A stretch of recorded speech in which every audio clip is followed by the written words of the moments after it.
दफा का जिक्र ही एक बहुत खूबसूरत जंगल था। जंगल बहुत पुराना था, इस वजह से जंगल के सारे पंछियों के घर बहुत पुराने और कमजोर थे। उस जंगल में एक टोनी चिड़िया अपने 3 बच्चों और शोहर मोनू चिड़े के साथ रहा करती थी।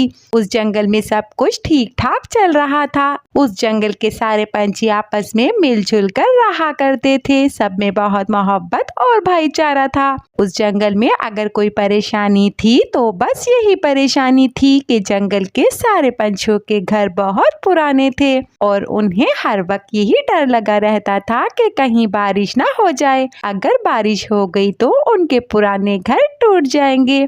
सारे परिंदे अपने पुराने घर को लेकर बहुत परेशान बैठे थे कि तभी बबली तोते ने सारे पंछियों को मुखातिब करते हुए कहा, दोस्तों, हमारा जंगल बहुत बड़ा और घना है। यहाँ किसी चीज की कोई कमी नहीं है। अनाज भी बहुत है यहाँ। हमें अनाज लेने बाहर नहीं जाना पड़ता। पर बबली, इस जंगल के सारे पंछियों के घर बहुत पुराने और कमजोर हैं। इस बार बारिशें हुई तो कहीं हमारे घर टूट ना जाएं और सारे पंछी बेघर ना हो जाएं। हाँ, आप ठीक कह रहे हैं। इस जंगल में किसी भी पंछी के पास नया घर नहीं है, सबके पास पुराने घर हैं।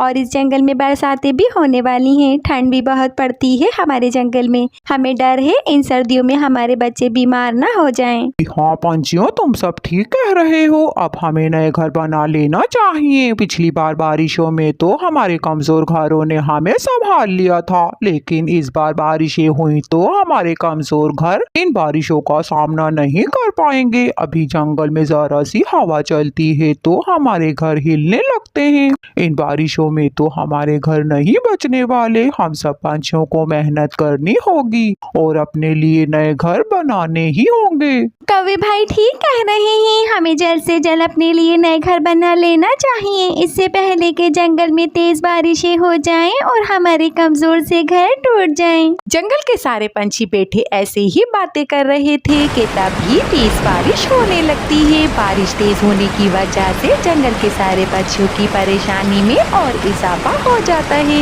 अब सारे पंछी तेज बारिश से बचने के लिए अपने कमजोर से घरों में चले जाते हैं। बारिश बहुत तेज हो रही थी। इस बार टोनी चिड़िया का कमजोर सा घर तेज बारिश में हवा से हिल रहा था। टोनी चिड़िया अपने पुराने घर को लेकर बहुत परेशान बैठी थी। वो मोनू चिड़े से कहती है, ये बारिश तो बहुत तेज हो रही है। अगर ऐसे ही तेज बारिश होती रही तो हमारे कमजोर से घर टूट भी सकते हैं। और जंगल में कितनी तेज हवा चल रही है, इतनी ठंड में हमारे बच्चे बीमार भी पड़ सकते हैं। टोनी चिड़िया के साथ जंगल के सारे पंछी भी परेशान थे कि इन बारिशों में कहीं उनके घर टूट न जाएं और वो बेघर न हो जाएं। मोनू जी, बारिशें देखें कितनी तेज हो रही हैं। अब तो जंगल में सर्दी भी हो जाएगी। अब हमारे रहने के लिए जंगल में कोई जगह नहीं है। जंगल के सारे पंछी भी परेशान हैं। अब हम सब कहाँ जाएंगे? तुम बिल्कुल ठीक कह रही हो। ये बारिशें तो रुकने का नाम ही नहीं ले रही। अगर ऐसे ही बारिशें होती रही तो हमारे खाने के लिए अनाज कहाँ से आएगा? हमने तो इन बारिशों में अपने लिए अनाज ही नहीं जमा किया।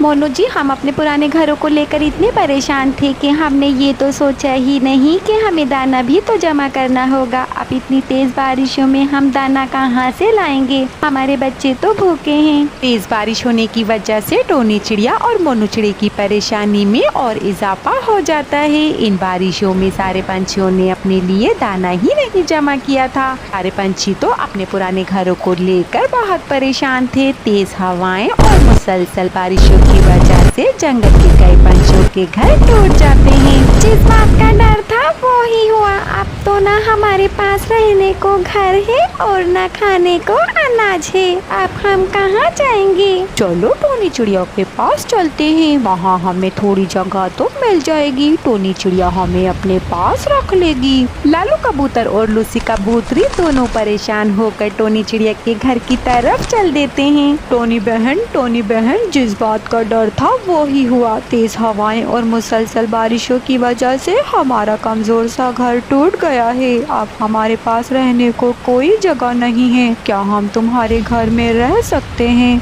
जैसे ही बारिशें खत्म होंगी हम अपने लिए नया घर बना लेंगे। हाँ हाँ, क्यों नहीं, आप दोनों हमारे साथ हमारे घर में रह सकते हैं। दूसरी तरफ बबली तोता और हरियाली तोती भी बहुत परेशान थे कि उनका कमजोर सा घर तेज बारिशों की वजह से जगह जगह से टूट जाता है। अब तो उनके घर में भी पानी भरने लगता है। बबली तोते को डर था कि उनका कमजोर सा घर इन तेज बारिशों में गिर न जाए। वो इस डर से अपने बच्चों को लेकर टोनी चिड़िया के पास आ जाते हैं।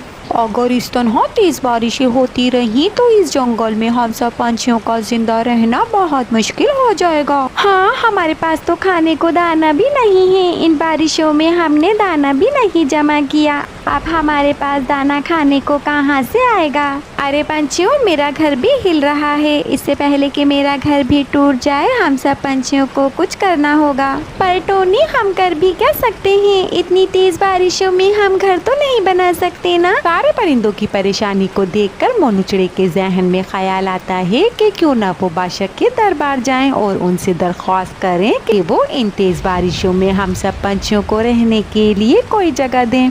मोनू चिड़े की बात सारे पंछियों को भली मालूम होती है। सारे पंछी जल्दी से बादशाह के दरबार जाते हैं और अपनी अपनी परेशानी बताते हैं कि किस तरह बारिशों में उनके कमजोर से घर टूट गए हैं और उनके पास खाने को अनाज भी नहीं है। बादशाह बारी बारी सारी पंछियों की सुनता है और परिंदों को अपने महल में रहने की इजाजत दे देता है। सब परिंदे महल में रहते हैं और बारिशें रुक जाने के बाद बादशाह सब पंछियों को पक्के घर बनवा कर देता है। फिर सब पंछी उसी जंगल में खुशी खुशी रहने लगते हैं।